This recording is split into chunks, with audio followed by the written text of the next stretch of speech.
हरे राम राम राम हरे हरे, हरे कृष्ण कृष्ण कृष्ण हरे हरे, हरे राम राम राम हरे हरे, हरे कृष्ण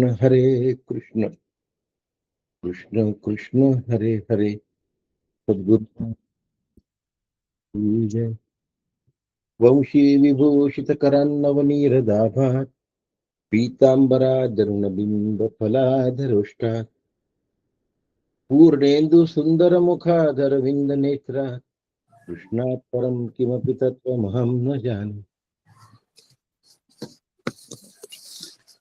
शंकरं शंकराचार्यः सद्गुरु सर्वसन्निधः सर्वेषां शंकरः सन्तु सच्चिदानन्दरूपिणः। ज्ञानदं सद्गुरुं शान्तं अज्ञानारण्यदाहकं नमामि परमाचार्यं श्रीमत्शंकरधारिणम्। सदाशिवसमारम्भाम् शंकराचार्यमध्यमाम् अस्मदाचार्यपर्यन्ताम् वन्दे गुरुपरम्पराम्, वन्दे गुरुपरम्पराम्।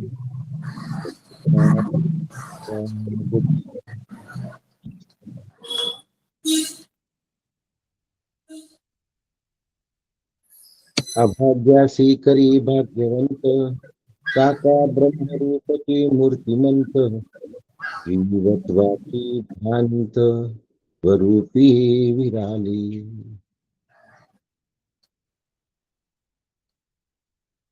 परमपूज्य सद्गुरु डॉक्टर काका यांच्या श्रीचरणी साष्टांग वंदन करतो। परमपूज्य मंदाताई गंधे यांच्या चरणारविंदांना नमन करतो।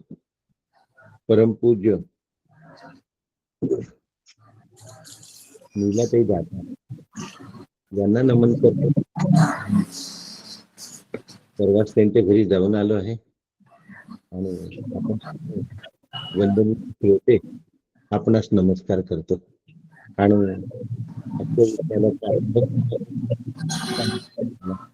सुरुवात करूया।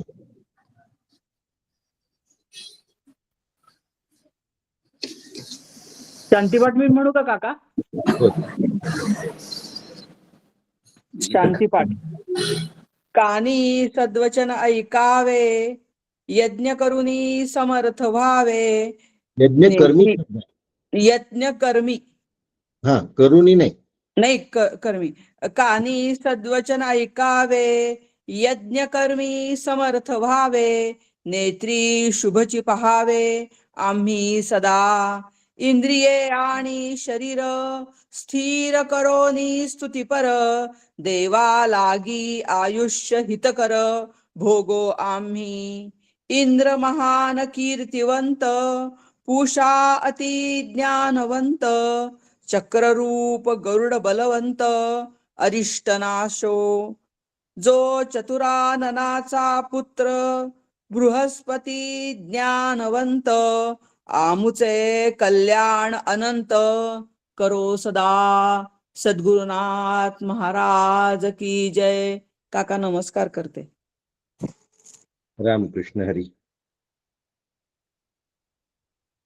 खर तर मी या ठिकाणी अल्पस वक्तव्य करण्यासाठी बसलो, पण नेहमीच्या सवयीप्रमाणे सद्गुरूंना वंदन झालं. काल एक मुद्दा मांडला गेला की कार्यकारणाच्या अतीत डॉक्टर काका आहेत. आम्ही हा विचार नेहमी करत असतो. आपणही जर असा विचार केला तर आपलं जीवन अतिशय सुखकारी होऊन जाईल. काका तुम्हाला आठवत असेल तर मला ज्या वेळेला गौरव पत्र देऊन सत्कार करण्यात आला शिवगडला, त्यावेळेला मीनाताई मारावारांनी एक काव्य तयार केलं होतं नावाच्या अनुषंगिक. पांढरकवड्याच्या मीनाताई मारावार, गजानन मारावार यांनी ते तयार केलं होतं आणि त्याचं तिथे वाचन झालं. त्याचं यवतमाळलाही वाचन झालं आणि बडनेऱ्यातही वाचन झालं. तसं डॉक्टर काकांच्या नावातला काका शब्दाबद्दल आम्ही जे काही केलंय ते तुम्हाला थोडंसं समजावून सांगण्याचा प्रयत्न करतो. कारण जे लिहिलं त्याचं डिटेल्स काय आहे हे तुम्हाला समजावून सांगतो.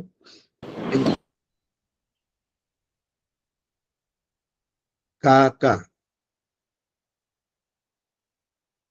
कार्य कारणाच्या अतीत. पहिला का कार्य, दुसरा का कारण. काका, कार्य कारणाच्या अतीत असे जे ते डॉक्टर काका. आता जसे सद्गुरू असतात तसं शिष्यानी व्हायचं असतं. तुझं सम मज करावे दातारे. आत्मारामची ओवी आहे की मला तुमच्यासारखं करा सद्गुरू. कुणाचं जीवनात लक्ष असतं की आपण डॉक्टर व्हावं, इंजिनियर व्हावं, CA व्हावं, वकील व्हावं, काय जे व्हायचं असेल ते व्हावं असं वाटतं. पण मी सद्गुरू सारखा व्हावं असं वाटणाऱ्या जे साधक असतात ते वेल मॅच्युअर्ड असतात. आणि असे जे वेल मॅच्युअर्ड साधक आहेत ते हा विचार करतात, नाशिवंत म्या काय टाकावे, मज स्वामीने सांगावे, मज दातारे करावे आपण ऐसे. आणि त्यावेळी आपण सद्गुरु दातारा, आवरी मायेचा पसारा, करवी विवेक सारा सारा आपणा सारखे. शिष्याला सद्गुरूंसारखं होण्याचा छंद लागला असतो आणि लागायला पाहिजे. जीवनामध्ये मी अमुक व्हावं तमुक व्हावं असं वाटण्यापेक्षा मी माझ्या सद्गुरूंसारखा व्हावा असं जीवनाचं उद्दिष्ट असावं, असा जीवनाचं ध्येय असावं आणि त्यासाठी काहीही टाकण्याची माझी तयारी असावी.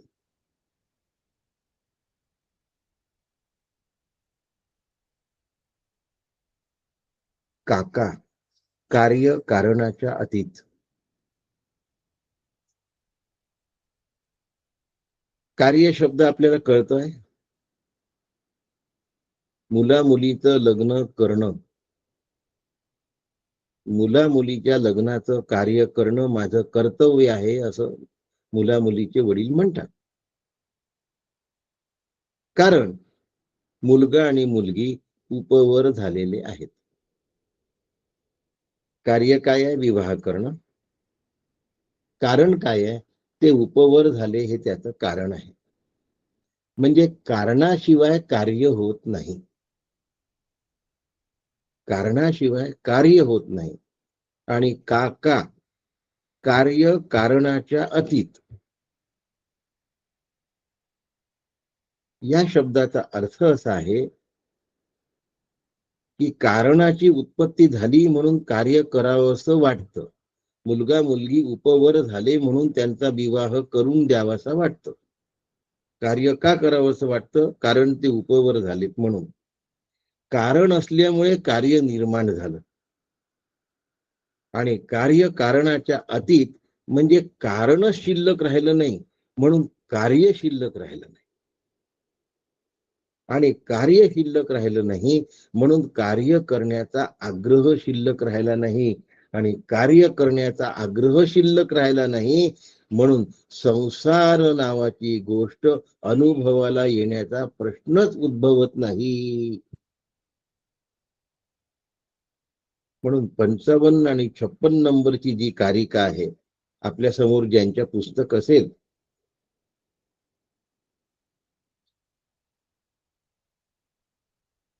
त्या 55 आणि 56 नंबरच्या कारिकेमध्ये क्षीणे हेतू फलावेशे संसारम न प्रपद्यते ही दुसरी ओळ कॉमन आहे.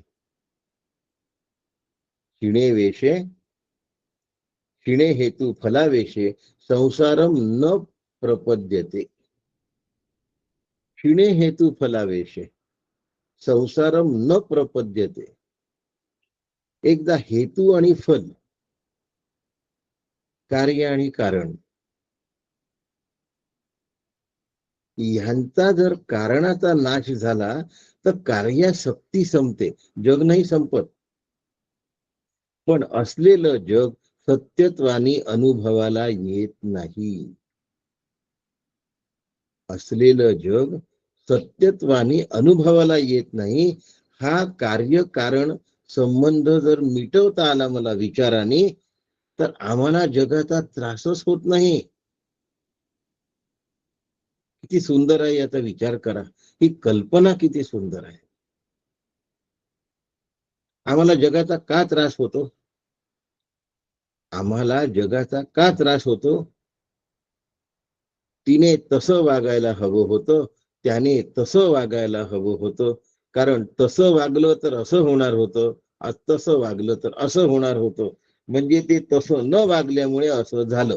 म्हणजे कार्य काय होणार आहे या अनुषंगिक आम्ही कारणाचा विचार करतो आणि कारणापासून ते बदलवण्याचा प्रयत्न करतो, की तिने वागणं असं असं केलं तर मग घरामध्ये काय होणार नाही, जे व्हायला नको ते होणार नाही. हं. असं का झालं? कारण ते असं म्हणाले, कारणाने कार्य घडतं आणि कारण आम्हाला अनुकूल करून घेण्याचा आम्ही प्रयत्न करतो आणि प्रपंच नीट व्हावा असा आमचा प्रयास असतो. पण कारणाच्या जर पलीकडचा विचार करायला लागलो तर कार्य मिथ्या ठरतं आणि कार्यकारण भाव हा आवेशातून तयार झाला असतो. त्यातून संसाराचा विस्तार आहे. डॉक्टर काका कार्य कारणाच्या अतीत आहेत. आणि कारणाचा आग्रह असतो, कार्याचा हट्ट असतो. तिने तसं वागायला हवं. कारण तसं वागलं तर मग हे असं सुरळीत होऊन जाईल. म्हणजे ते झालं कारण आणि कार्याचा हट्ट आणि कारणाचा आग्रह. जीवाचा स्वभाव आग्रही आहे. जीवाचा स्वभाव हट्टी आहे. कारण जन्म घेणे लागे वासनेच्या संगे. आमच्या वासना तीव्र असतात आणि तीव्र वासनेतून हे तसंच झालं पाहिजे असा आमचा अट्टहास असल्यामुळे, असा आमचा हेका असल्यामुळे आम्हाला संसारामध्ये दुःख होतं. कारण संसार जसा झाला पाहिजे असं आम्हाला वाटतं, तसा तो होत नसतो. मला असं वाटत असेल की हा संसार असा असा व्हावा, मुलांना वाटतं तसा तसा व्हावा, सुनांना किंवा मुलींना वाटतं तसा नाही असा असा व्हावा. म्हणजे प्रत्येकाला वाटत असलेलं कारण भिन्न आहे आणि कार्यही भिन्न आहे. म्हणून संसारात आग्रह वृथा आहे. अनाग्रहेषु बुद्धेः फलम. अनाग्रहेषु बुद्धेः फलम. जो खरा बुद्धिमान आहे तो अनाग्रही असतो. असं झालंच पाहिजे, तसं होता कामा नये. त्या माणसाला संसारात अत्यंत कष्ट असतात.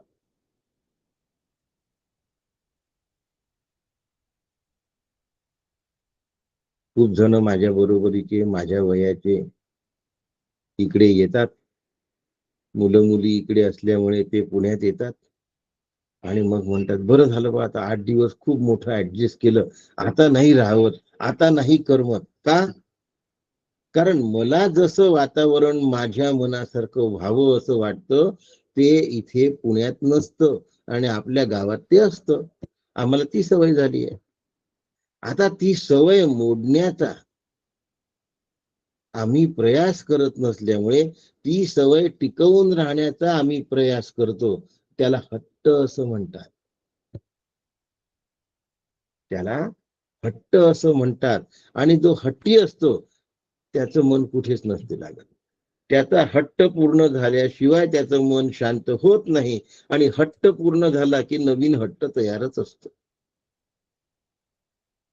हेतु क्षीणे हेतु फलावेशे संसारम न प्रपद्यते. 55 आणि 56 नंबरच्या कारिकेतली फक्त शेवटची ओळ घेतोय जी दोन्ही मध्ये कॉमन आहे, आणि त्या कॉमनचा काकांनी अर्थ केला आहे, तो आग्रह गेल्यावर संसार अनुभवाला येत नाही. मग आम्ही कशाचे आग्रही असतो? आम्ही कशाबद्दल हट्टी असतो? आमचा हट्ट कशासाठी असतो? ह्या प्रश्नाचा जर आम्ही विचार केला तर आमच्या लक्षात येईल संसार असाच असतो, आणि तशात बदल झाला की आम्हाला चालत नाही.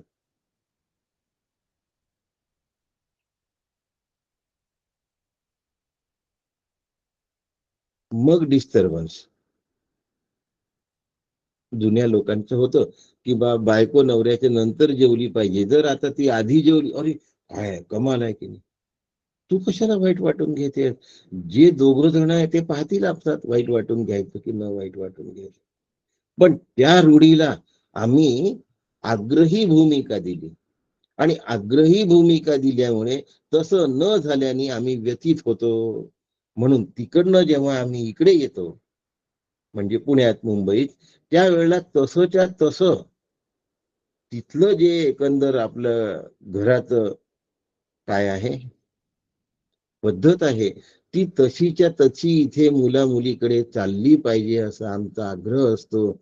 आणि ती न चालल्यामुळे मग आम्हाला आतही चैन पडत नाही, आणि बाहेर अनुकूल मित्र नसतात, तिथे जुने मित्र असतात सगळे अनेक वर्षांचे, किंवा शेजारी वगैरे ज्यांचा खूप वर्षाचा संबंध असतो. मग आम्हाला तसं इथे नसतं. इथे सगळं नवखं असतं, त्यांचं वागणंही नवखं असतं, त्यांचं जगणंही नवखं असतं. त्यांना आग्रह करण्यात आम्हाला अधिकारही नसतो, कारण संबंध सुद्धा तयार झाले नसतात, म्हणून आम्हाला करमत नसतं. आग्रही माणूस हा नेहमी दुःखी असतो. मी सांगत असतो की जरा जास्त राहण्याचा प्रयत्न करा. पण कसं हो, तुम्ही म्हणता तुम्हाला ठीक आहे, अभ्यास आहे. आपलं मन रमवून घेण्याची तयारी आपल्याला शिकली पाहिजे. आपल्या मनाला विरंगुळा आपण देऊ शकलो पाहिजे. जग मनाला विरंगुळा देत असेल तर जगाच्या तालाने आम्हाला नाचावं लागतं. आम्ही जर आमच्या मनाला आपल्या पद्धतीने वळवून घेत असेल तर आम्ही कुठेही आनंदी राहू शकतो, मुंबईमध्ये सुद्धा आणि हिमालयामध्ये सुद्धा. पण त्यासाठी कार्यकारण भाव आम्हाला सोडला पाहिजे. कार्यकारणाच्या अतीत झालं पाहिजे. कार्य शब्दाचा अर्थ संसार सत्यत्व असा आहे. जोपर्यंत कार्याचा आग्रह आहे, जोपर्यंत कार्याचा आग्रह आहे, तोपर्यंत संसार सत्य वाटतो. पण कार्याचा जर आग्रह निघून गेला, यावद हेतू फलावेश तावत वध्येतु फलोद्भवा. यावद वध्ये यावद हेतू फलावेश संसारस तावदायत.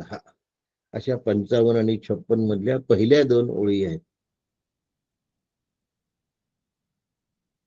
इथे आयत हा शब्दाचा वापर केला आहे. आयत हा शब्द विस्तार या अर्थाने वापरला जातो.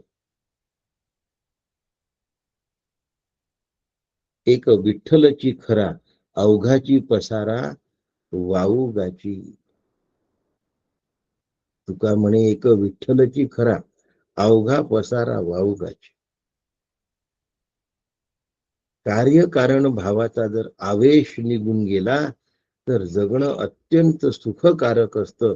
कारण संसार वस्तुतः नाही हे लक्षात आलं असतं. म्हणून मग आनंदाने म्हणतात तुका म्हणे आता उरलो उपकारा. आता तुकोबांना मिळवायचं काही राहिलेलं नाही. आपल्याला आपल्या जीवनात काहीच कमवायचं राहिलेलं नाही, अशी अवस्था केवढी आनंददायी आहे. कमवू शकत नाही म्हणून कमवायचं राहिलं नाही हे म्हणणारे वेगळे, की आता आम्ही रिटायर्ड झालो, आता आम्ही काय करू शकणार आहे, बसतो घरी आपलं. ते नाही. करू शकत असताना आम्हाला काही करायचंच राहिलं नाही.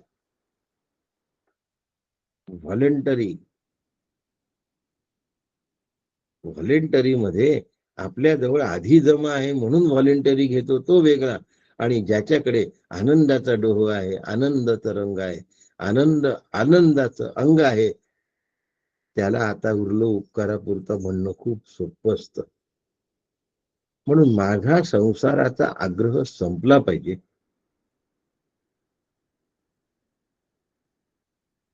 संसार हा प्रत्येकाचा संपत असतो.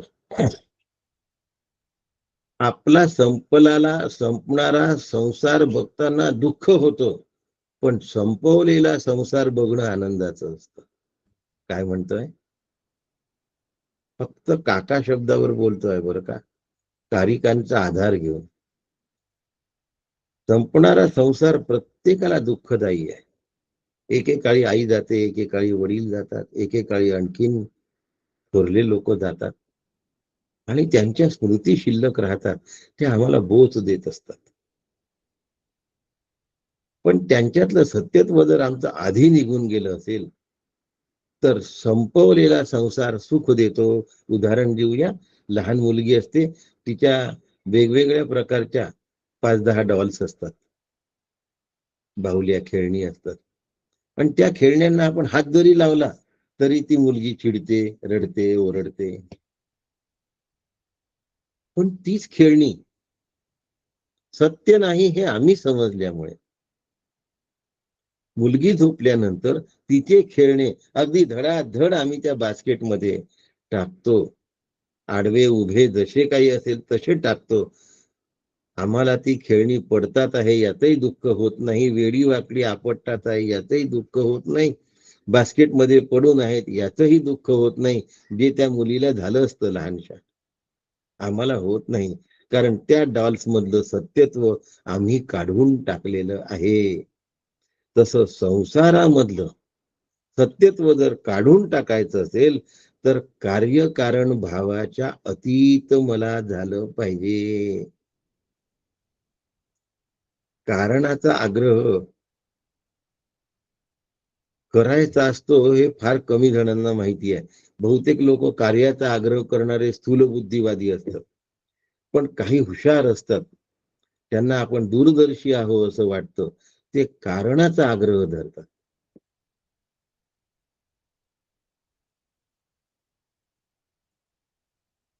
तू ग्रॅज्युएट होणं हे नाही विशेष, पण तू या कॉलेजमधून जर ग्रॅज्युएट झालास तर तुला पुढे सहजच नोकरी लागेल.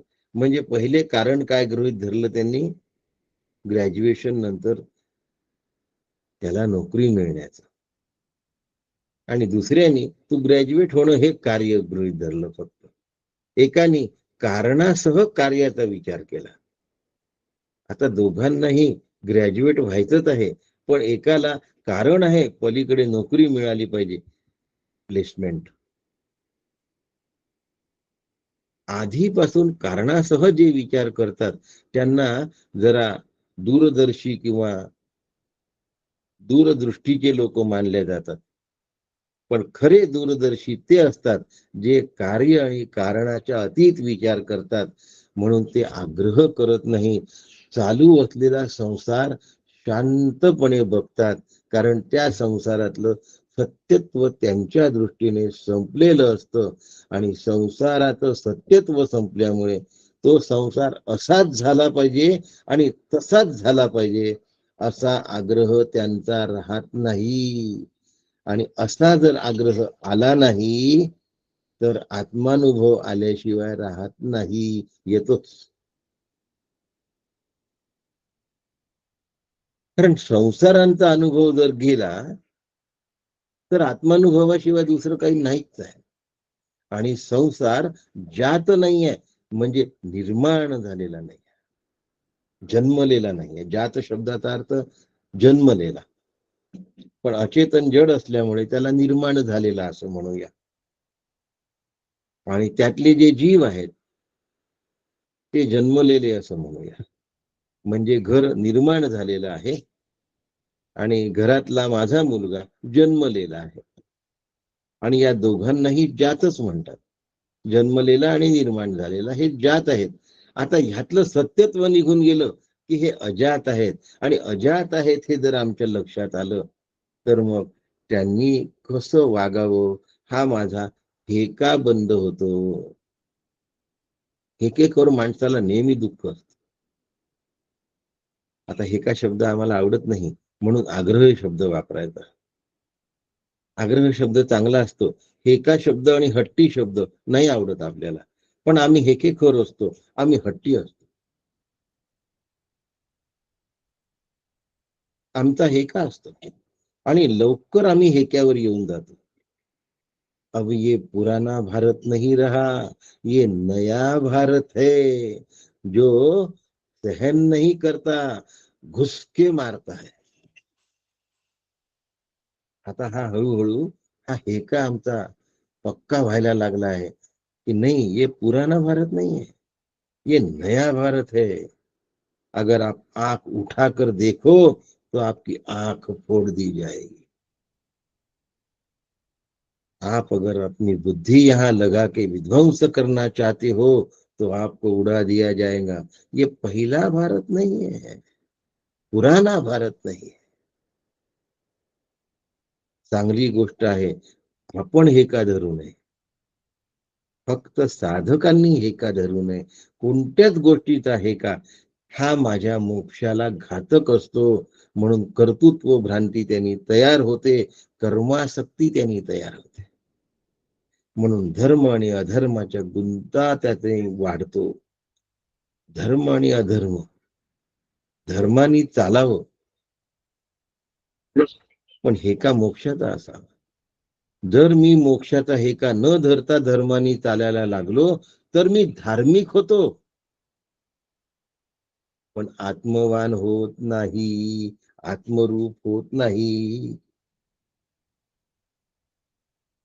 म्हणून डॉक्टर काकांनी म्हणजे शंकराचार्यांनी दृष्टांत दिलाय त्यांच्या भाष्यामध्ये.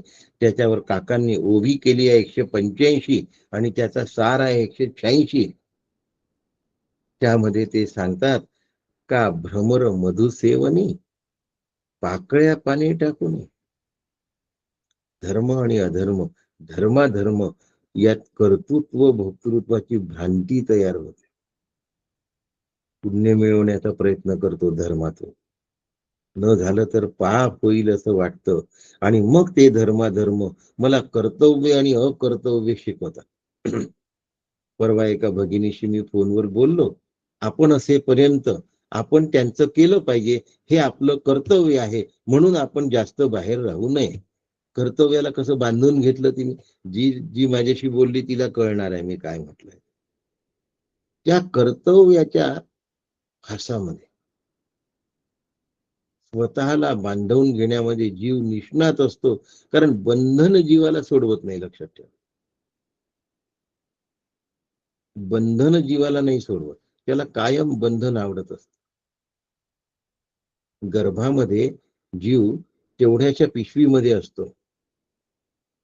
त्यामुळे गर्भातून बाहेर आल्यानंतर त्याला जेव्हा झोपवायचं असतं ना, तर अंथरुणापेक्षा तो झोळीमध्ये चांगला झोपतो. कारण त्याला खालून आणि दोन्ही बाजूनी काय केलं असतं, छानपैकी उबदार आवरण आवरण असतं कापडाचं. आणि उसळी मारून पडू नये म्हणून आई वरून त्याला एक फडकं पण बांधते. त्याच्यामुळे त्याला गर्भात असलेल्या स्थितीसारखंच राहतं म्हणून झोळीत लवकर झोपतं. आपला विषय सुरू आहे की एकदा जर आम्ही ते बंधन थोडेसे कर्तृत्वाचे किंवा धर्माधर्माचे हट्ट आणि आग्रह जर सोडले तर कुठेही आम्ही आनंदाने राहू शकतो. ज्याप्रमाणे भ्रमर राहतो मधुसेवनी पाकळ्या पाने टाकून. कमळाच्या पाकळ्या मऊ असतात हो, अतिशय तलम असतात. त्या पाकळ्यांवर पाय ठेवणं सुद्धा अत्यंत सुखकर असतं. म्हणून ज्या वेळेला सद्गुरू येतात त्यावेळी फुलांच्या पाकळ्यांच्या पायघड्या केलेल्या असतात. सुंदरशा चादरी आणि त्याच्यावर पाकळ्या टाकल्या असतात, त्या मऊ आणि मुलायम असतात. त्या पाकळ्या अत्यंत नाजूक असतात आणि त्या पाकळ्या टाकल्यानंतर त्याच्यावरून चालायला सांगतात. पण हा जो भ्रमर असतो ना, हा भ्रमर त्या पाकळ्यांच्या मोहात सुद्धा लागत नाही. कमळाच्या किंवा फुलांच्या पाकळ्या त्यातूनही मध भुंगे जमवतात. तो पाकळ्यांच्या नादी लागत नाही. केसरावरील झटोनी काय करतो तो, कॅलेक्स, करवला, अँड्रोशियम, गायनोशियम हे 4 टप्पे आहेत. त्यातला जो शेवटचा टप्पा आहे म्हणजे पराग सोडून देतो तो आणि त्यातला मध घेतो फक्त. ते पराग त्याच्या पायाला चिकटतात हा वेगळा भाग आहे, पण तो फक्त त्यातला मध घेतो. पाकळ्याच्या मोहात जात नाही, फुलाच्या सौंदर्याच्या मोहात जात नाही, फुलाच्या सुगंधाच्या मोहात जात नाही, फुलाच्या मऊपणाच्या मोहात जात नाही. या सगळ्या संसार सत्यत्वाचा त्याग केलाय त्या भ्रमराने. आणि तो काय करतो, केसरावरील झटोनी मधुची घे, या सगळ्या गोष्टीची विरक्ती त्याला आलेली आहे. तो फक्त मध घेतो. त्याप्रमाणे जीवानी वागावे, कार्य कारणाच्या अतीत. त्याप्रमाणे जीवाने वागावे, तैसा आत्मज्ञाना लागी, देह मनात विरागी. ज्याला आत्मज्ञान प्राप्त करून घ्यायचं आहे, त्यांनी देह आणि मन याच्या बाबत वैराग्य स्वीकारलं पाहिजे. ते वैराग्य आलं पाहिजे. देह मना जो विरागी, देह आणि मन यांच्या हट्टांना बाजूला ठेवता आलं पाहिजे आनंदाने. का बरं? आत्मज्ञान घ्यायचं आहे. पाकळ्याचा नाजूकपणा आणि काय म्हणतात त्याला, पायाला काय लागतं भुंग्याच्या, परागकण. हा, परागकण. ते सुद्धा त्या दोन्हीच्या मोहात तो न लागता विराग, त्याच्याबाबत वैराग्य तयार होतं आणि तो मधासाठी लागतो. झगटे श्रुती वाक्याचे भागी. तो जीव श्रुती वाक्यांमध्ये अशा पद्धतीने शिरतो. नाही तर मला हे येतं न कश्चित जाय ते जीव मोठ्या मोठ्याने सांगता येत आहे. म्हणजे तुला नाही आलं, तू श्रुती वाक्यात रमला. झगटे श्रुती वाक्याचे भागी. तो भुंगा सगळं सोडतो. तसं या श्रुती वाक्यांमधून आत्माची होय, मला आत्मरूप व्हायचा हा एकच ध्यास आहे.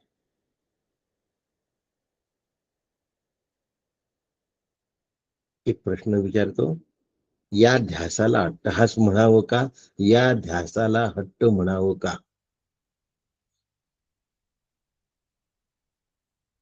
कोणी उत्तर देऊ शकतं?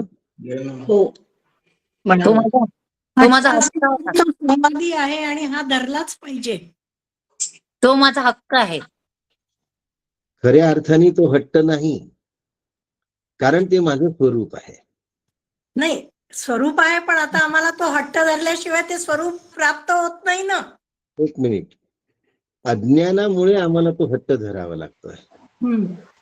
बरोबर. ते माझं स्वरूप आहे, ते होण्यासाठी मला हट्ट धरण्याची गरज नाहीये. हा, मी ते आहेच. तुमचा बरोबर. व्हिडिओ सुरू आहे, मी ते आहेच.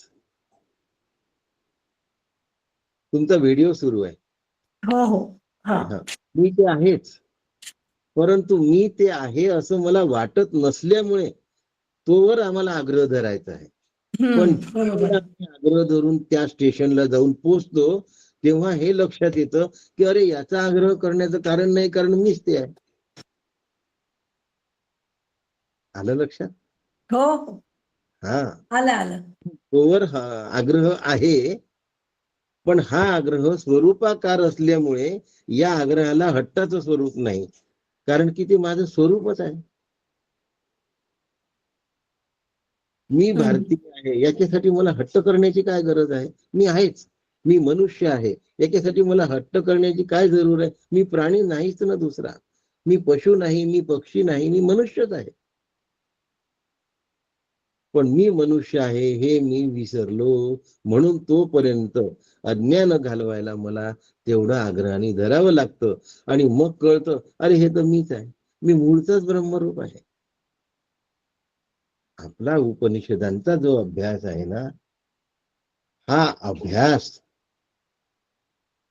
काही काळ आपल्याला संवादी हट्ट धरून करावा लागेल. काही काळ आपल्याला संवादी, आणि बाकी सगळे हट्ट विसंवादी आहे. नीलाताईंनी सात्विक शब्द वापरलाय. संवादी हट्ट हा सात्विक स्वरूपाचा असतो. म्हणून हा संवादी हट्ट आम्हाला धरायचा आहे, पण तो धर्मानी सांगितलेला नाही, श्रीगुरूंनी सांगितलेला. धर्मांनी सांगितलेला हट्ट धरला तर आम्ही धार्मिक होतो, आणि श्रीगुरूंनी सांगितलेल्या गोष्टीचा आम्ही जर पाठपुरावा केला तर आम्ही आत्मरूप होतो. दोन मध्ये एवढं. श्रीगुरु प्राप्त होईपर्यंत धर्माने चालावं, आणि श्रीगुरु प्राप्तीनंतर त्यांच्या सांगण्याने चालावं, म्हणजे धर्म पाळण्यात जातो.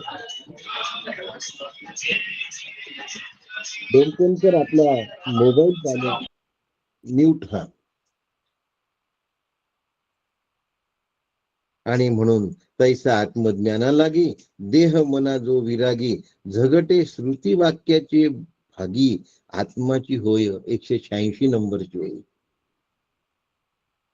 अशा पद्धतीने भुंगा ज्याप्रमाणे फक्त मद घेतो आणि बाकी सगळ्या गोष्टींचा विराग,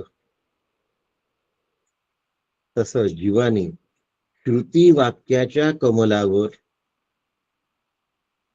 आरूढ होऊन फक्त आत्मस्वरूप निवडायचं, बाकीचं सगळं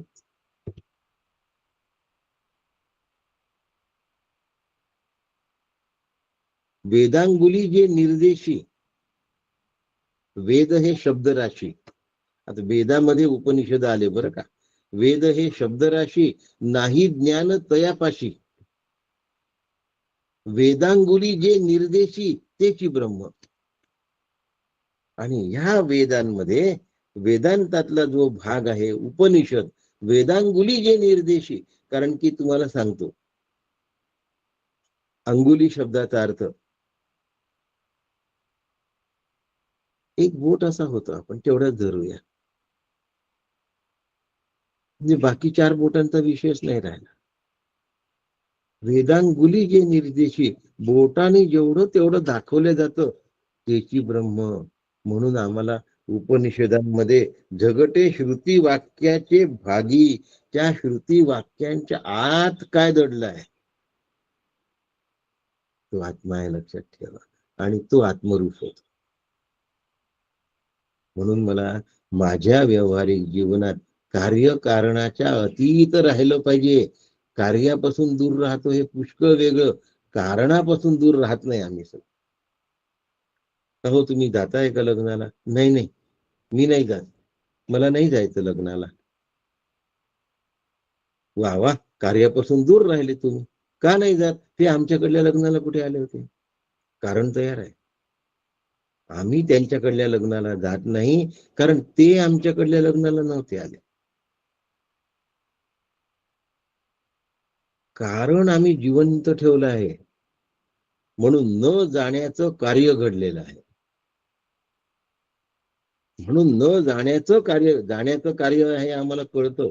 न जाणे हे सुद्धा एक कार्य असतं. करा किंवा नका करू, न करणं हे सुद्धा तुम्हाला पुन्हा करायला भाग पाडतं असतं पुढच्या जन्मावर. आणि म्हणून कारण ज्याला खोडता आलं त्याला कार्य बाधित करत नाही. की ठीक आहे, तो आला असेल नसेल, माझं नाही होत आहे जाणं, हा ओके, आता ठीक आहे. कारण याच्या मागे कुठली अडी नाही आहे, आणि याच्या मागे कुठली आसक्ती पण नाही आहे. न जाणे किंवा जाणे या मागे ना आसक्ती ना अडी. आता त्याचं जाणं आणि न जाणं हे काय झालं, त्याला बंधनात न पाडता ठेवणारं झालं. आता तो संसारात राहून त्या बंधनात नाहीये तेवढ्या गोष्टीच्या. याला नैष्कर्म्य सिद्धी असं म्हणतात. नैष्कर्म्य सिद्धीमध्ये कर्म करणे, कर्माचा अभाव नाहीये, कर्तृत्वाचा अभाव आहे, कर्माशक्तीचा अभाव आहे आणि फलाचा अभाव आहे आणि कारणाचा अभाव आहे. कारण पण नसते. मग शरीराला कार्य करायचं आहे म्हणून करो.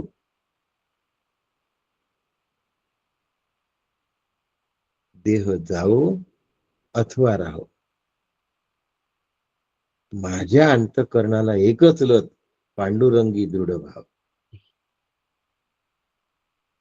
तैसा आत्मज्ञाना लागी देह मना जो विरागी, झगटे श्रुती वाक्याचे भागी आत्माची होय. मला उपनिषदांचा अभ्यास याच्यासाठी करायचा आहे. कशासाठी करायचा आहे? संसार अनुभवालाच येत नाही.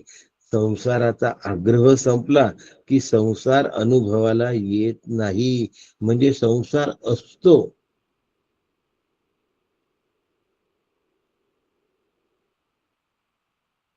पण त्या संसाराचा आग्रह नसतो. उदाहरण देऊ.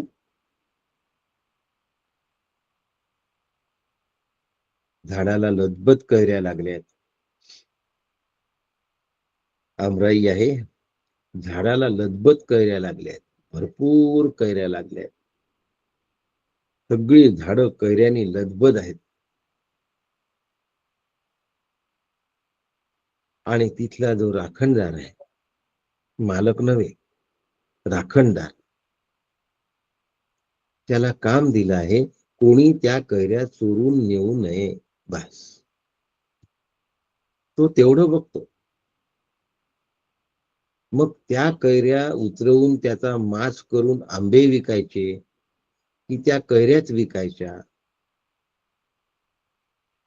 त्या कैऱ्याची लोणची घालायची की साखर आंबी करायची, त्या आंब्याचा रस करायचा की त्या आंब्याचा रस स्टोअर करायचा टिनाच्या डब्यांमध्ये. असला विचार तो राखणदार करत नाही. तो फक्त साक्षी असतो. एवढ्या कैऱ्या आहेत आणि त्या कैऱ्यांकडे मला लक्ष द्यायचं आहे, संपलं. त्या कैऱ्यांची किंमत किती येईल, त्याचं पुढे काय होईल, कसं होईल, केव्हा करतील, हे त्याच्या मनातले विचारच नसतात. तसा या जीवनमुक्ताला कार्यकारण भाव का गेल्यानंतर हा संसार दिसत असतो पण तो संसार त्याला फसवत नाही. त्याला तो भासवतो संसार पण तो संसार त्याला फसवत नाही. कारण संसार भास आहे हे त्याच्या लक्षात येतं. त्या राखणदाराला माहिती आहे की या कैऱ्या आपल्या नाही आहेत, या कैऱ्याशी माझा काही संबंध नाही, फक्त या दुसऱ्याने निघू नये एवढाच माझा संबंध आहे. तात्कालिक देह आहे म्हणून तेवढं राखण करतोय मी. बस झालं का? मी फक्त राखण करतोय.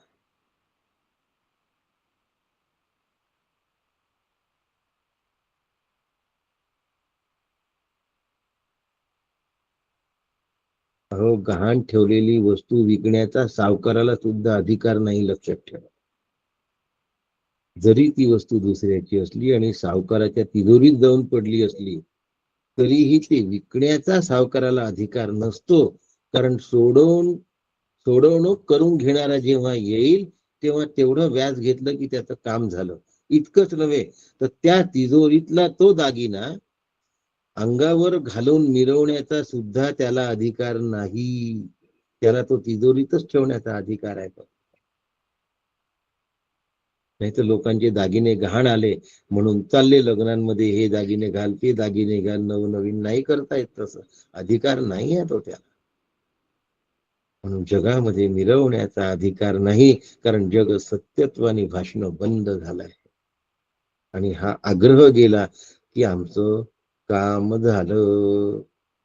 पण जोपर्यंत कार्याचा आग्रह आहे, जोपर्यंत कारणाचा आग्रह आहे, तोपर्यंत कार्याचा विस्तार होत राहतो आणि त्या विस्ताराच्या जंजाळामध्ये जीव फसतो. आम्हाला उपनिषद ओव्यांच्या माध्यमातून, वेद हे शब्दराशी नाही ज्ञान तयापाशी, वेदांगुली जे निर्देशित तेची ब्रह्म. वेदांगुलीचा निर्देश झाल्यानंतर ती अंगुली जिकडे दाखवेल तिकडे लक्ष द्यायचं आहे, हे सोडून द्यायचं आहे इकडे.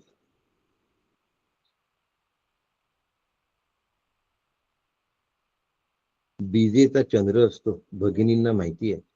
बीज अतिशय विरळ आणि फार अस्पष्ट असते आणि तिला ओवाळायचं असतं भाऊ म्हणून. तर त्यावेळेला दुसरी भगिनी विचारते, कुठे आहे बरं ती चंद्रकोर, मला दिसत नाही आहे, सांगतेस का, दाखवतेस का, मला अक्षौण करायचं आहे. त्यावेळेला ही तिला म्हणते, ते बघ ते मोठं झाड आहे की नाही, तो दिसलं. त्या झाडाचं उंच टोक आहे की नाही, तो दिसलं. त्या टोकावरून सरळ समोर बघ, तुला बीज दिसेल. म्हणजे ते टोक सोडून द्यायचं आहे. आता पहिले झाड बघायचं आहे, मग झाडाचं टोक बघायचं आहे आणि मग ते टोक सोडून द्यायचं आणि फक्त बीज बघायची.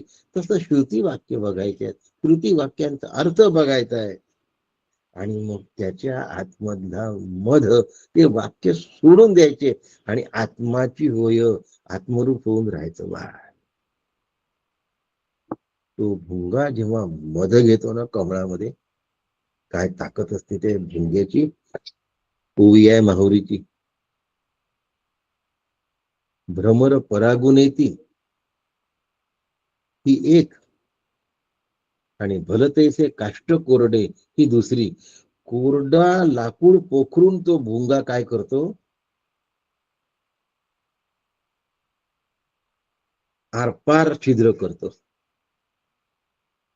परंतु कमळाच्या मधामध्ये तो एवढा रमला असतो की त्या नाजूक पाकळ्या मिटायला जातात संध्याकाळी आणि त्या पाकळ्या मिटता मिटता मिटता मिटता त्या पूर्ण एकमेकांना अशा जुळून जातात आणि त्यानंतर या भुंग्याचा दम गुदमरायला लागतो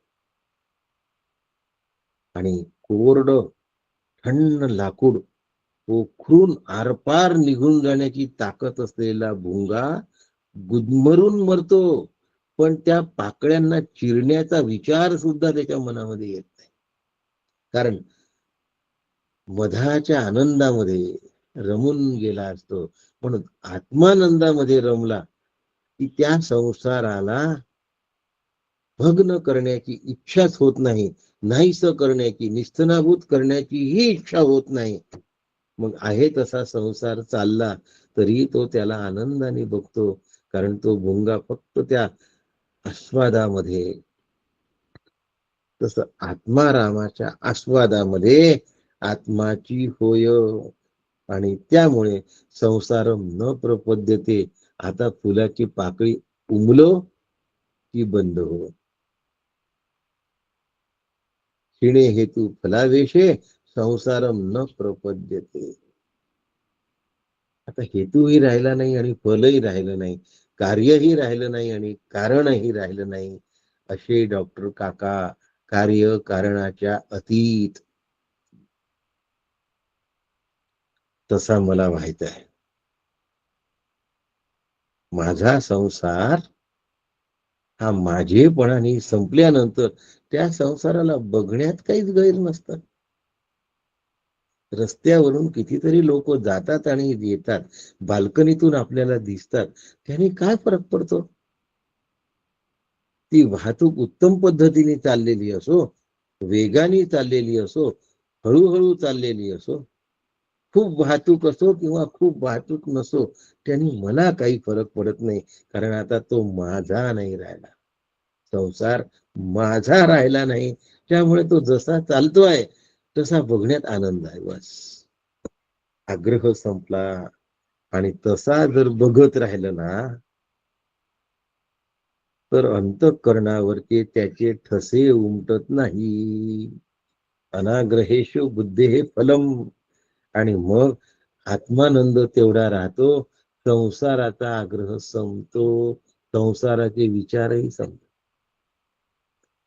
नाही तर आम्ही छोट्या छोट्याशा गोष्टी उगाच लक्ष घालत राहतो. अहो एवढं मोठं घर आहे त्यांचं, त्यांच्याकडे एवढी मोठी कार आहे आणि स्लीपर घालून आले. अरे त्यांचा पाय आहे, त्यांची स्लीपर आहे, तू कशाला विचार करता? नाही एवढं मोठं आहे त्यांच्या घरी, सगळं स्लीपर कशी घालून आले? अरे मग तुला काय करायचं? त्याचा तू विचार करत बसलास आणि तो विचार अंतःकरणावर ठसवून पुन्हा दुसऱ्याच्या डोक्यात घालायचा प्रयत्न करायला लागला. केवढं सत्यत्व मानायचं संसाराला?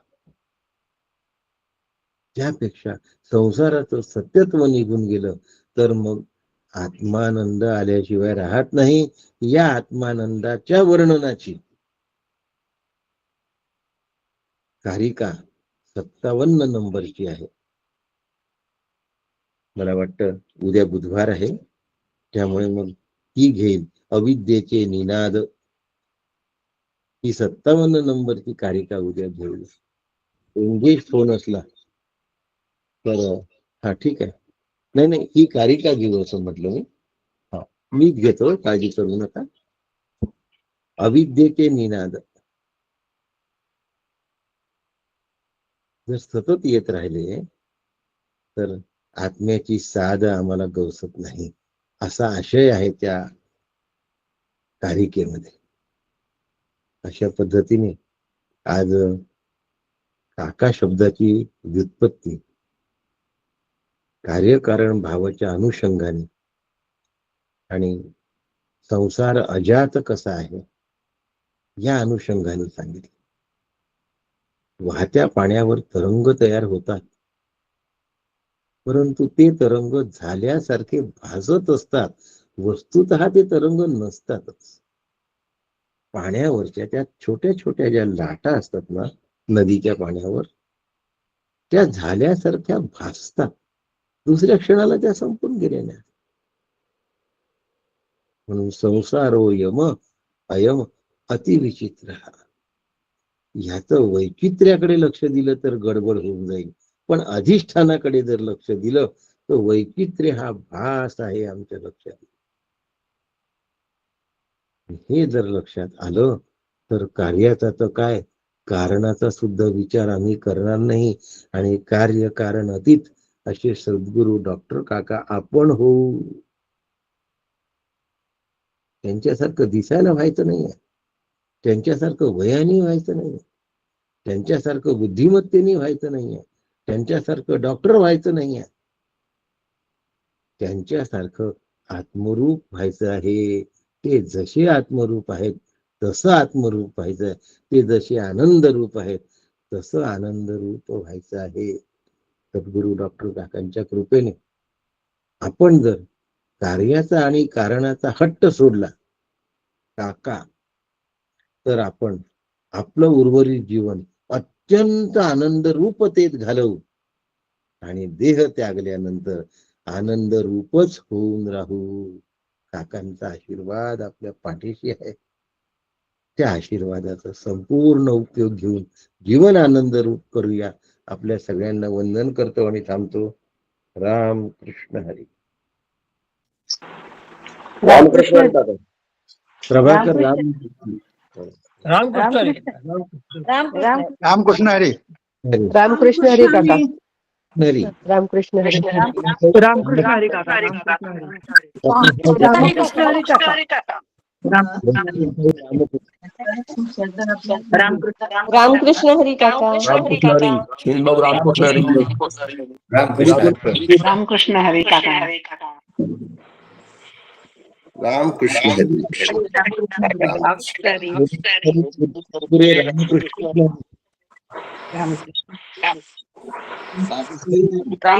काका. पाठक रामकृष्ण राव पलीकडे हरी. रामकृष्ण हरी काका. रामकृष्ण हरी. रामकृष्ण हरी काका. रामकृष्ण हरी काका. अनघाताई रामकृष्ण हरी. नमस्कार. जय गुरुदेव काका. जय गुरुदेव. जय गुरु. जय श्रीराम. रामकृष्ण हरी काका. कोण कोण रामकृष्ण हरी काका. नमस्कार. महेश रामकृष्ण हरी. जय श्रीराम. नमस्कार साईताई रामकृष्ण हरी. दादा रामकृष्ण हरी. रामकृष्ण हरी. रामकृष्ण हरी. डोमकोणकर रामकृष्ण. श्रीकांत रामकृष्ण हरी. रामकृष्ण हरी. रामकृष्ण हरी. रामकृष्ण हरी. जय बंगलोरची गुरुदेव पुन्हा काका, जय गुरुदेव. सरलाताई रामकृष्ण हरी. रामकृष्ण हरी दादा. सुनीताताई रामकृष्ण हरी काका. रामकृष्ण हरी काका. रामकृष्ण हरी. नमस्कार. रामकृष्ण हरी. संजय माळी वहिनी रामकृष्ण हरी. आनंदाने रामकृष्ण हरी. काका रामकृष्ण हरी. रामकृष्ण हरी दादा. रामकृष्ण हरी. काका रामकृष्ण नमस्कार करते.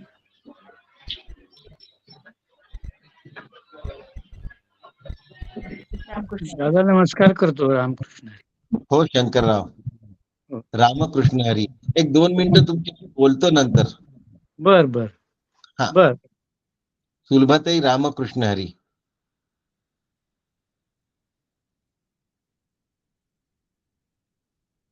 रामकृष्ण हरी डॉक्टर साहेब. हा नाही तर मी अनम्यूट करायला जरा वेळ लागला. नाही छान होतं कार्यकारणाचा आज खूप हो. छान. आज म्हणजे विचार म्हणजे दिवसभर विचार करायला हवा त्याच्यावर मला पण खूप आणि छान उदाहरणं घेऊन वेदांगुली जे निर्देशी वगैरे जे ओळी घेतली. आपले काका आहेत तसे. प्रश्नच नाही. प्रश्नच नाही. त्यांच्यासारखं नाही तेच व्हायचंय आपल्याला. मी कुठे त्यांच्यासारखं म्हटलं. तेच व्हायचंय म्हटलं. पण बोलताना पहिल्यांदा त्यांच्यासारखं शब्द वापरावा लागतो. नाही नाही ठीक आहे. आणि नंतर मग तेच व्हायचंय आपल्याला. अगदी अगदी अगदी. पण आपण ते साधतात. आपण त्या उपयोग करून घेतलात आणि त्यांच्या सहवासाचा आणि कृपेचा आणि आपण ते बोललं त्याच्याबद्दल तुम्हाला स्वतःच्या प्रणाम. नमस्कार करतो तुम्हाला. नमस्कार. नमस्कार. काका खरंच आजचं कार्यकारण खूप छान समजलं. हो ना. आधी कारण असतं मग कार्य घडतं हे तुम्ही छान उदाहरणं दिली. मुलगी उपवर झाली म्हणून लग्नाचं कार्य घडलं. प्रत्येक गोष्टीला काहीतरी कारण असतं. फार छान समजलं. नमस्कार करते. रामकृष्ण हरी सोनेरी. हो. अनघाताई आहात का तुम्ही? हो आहे काका. चोरी का झाली? कारण पैशाची आसक्ती निर्माण झाली. कारण असल्याशिवाय कार्य नाही घडत. सारखे डोळ्यासमोर दिसायचे आणि कुणी आपल्यावर लक्ष देत नाही हे लक्षात आलं आणि मग मोह निर्माण झाला. खरंय. कारणाशिवाय कार्य घडत नाही. पण आपली परीक्षा कुठं आहे हे रागवण्याचं कारण घडलंय तरी आपण रागवायचं नाही. आता हा सगळा विचार करायचा असतो सत्यमिथ्याचा. सत्यमिथ्या विवेक केल्याशिवाय होत नाही ते. खरंय. खूप अंतर्मुख रोज स्वतःला करावं लागतं. हो. आपले काकांनी तेच शिकवलंय आपल्याला. हो. करावंच लागतं तसं. हा. आता आतला प्रवास सुरू झाला तरच प्रगती आहे. होय होय. म्हणे नुसत्या ओव्यांवर थांबून चालणार नाही उपनिषदांच्या. हो. हे महत्वाचं त्यातलं. हो खरंय. सांगायचं ते आहे कारण आता अजाचं सांगणं सुरू आहे. ओव्या सुद्धा आपल्याला सोडायच्या. हो. स्वतःचं चिंतन निधिध्यासन हे फार महत्वाचं आहे. अगदी खरं आहे. ठीक आहे. हो. रामकृष्ण हरी काका. रामकृष्ण. पाऊस थोडं कमी झाला की येते भेटायला. रामकृष्ण हरी भैया. रस्ता आहे कळलं. 19 तारखेला भेटूया की. हो. नाही मला तुम्हाला भेटायचंय काका. 19ला नको. त्याआधी मी येते आपल्या तुम्हाला भेटायला. बघूया कसं जमतं. हा पूर्ण आठवडा प्रवचन आहे. हो का? बर. एकही दिवस या आठवड्यातली सुट्टी नाही. बर. कुठे आहेत काका ही प्रवचन? आज युतिकाला आहे. काल याला झाली होती यशवीन आनंदला. बर. उद्या हे येतात आहे मंगेश दादा, तिथे जाणं आहे. बर बर बर मग पूर्वा पुन्हा इकडलं हिचं आहे. मग माझं युतिकाचं आहे. बर बर बर बर मग 11 तारखेला शनिवारी काकांचा वाढदिवस आहे म्हणून जाणं आहे. हो हो हो. मी येताना तर कोल्हापूर मार्ग बंद होता काका. हो. त्यामुळे असं आठवड्यातला असा कोणता एक दिवस रिकामा आहे असे उरलं नाही आता. हा हा हा आधीच तुम्ही येऊन गेला असता तर मग बरं झालं असतं खूप. शेवटी काय असतं, प्रत्येकाला जाग येतो आणि मग ज्याला त्याला वाटतं की आता आपल्याला वेळ मिळावा. असला त्याला देण्याचा प्रयत्न करतो, पण मग आता सगळ्यांना देता देता वेळच राहत नाही, होऊन जातं. नाही थोडस दुपारच्या वेळात वगैरे आलं तर चालेल का? पण मी असलो पाहिजे ना. तुम्ही आणि असतानाच प्रवचन असलं पाहिजे. मी तसं प्रवचन शैलताईंना विचारून ठरवते काय करायचं ते. हो हं? हो. रामकृष्ण हरी काका नमस्कार. दादा रामकृष्ण हरी नमस्कार. रामकृष्ण रामकृष्ण हरी काका नमस्कार करते. रामकृष्ण हरी. हो सुनील रामकृष्ण हरी. हो अनंता रामकृष्ण हरी. सुनील रामकृष्ण हरी. हो पांडेवनी नमस्कार. नमस्कार. आवडलं का पांडेवनी, आवडलं का काका शब्द? नाही, मी ऐकलंच नाही सुनील. मी नंतर जॉईन झाली 5 मिनिटं अगोदर. तुमच्या आवाजामध्ये वाटत होतं मला जरा शिथिलता आहे बा खूप म्हणून.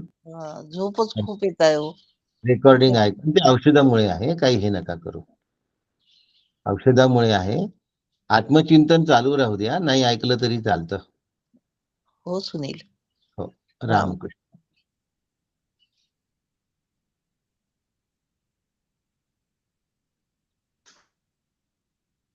कसे आहात शंकरराव? कार्यकार्यन फार छान शब्द, समर्पक जुळला. काका कार्यकार्यन हो पहिल्यांदाच ऐकला. हो हो ठीक आहे दादा, तब्येत ठीक आहे. हो.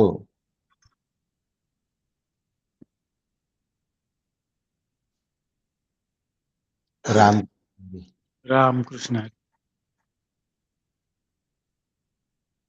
थांबूया.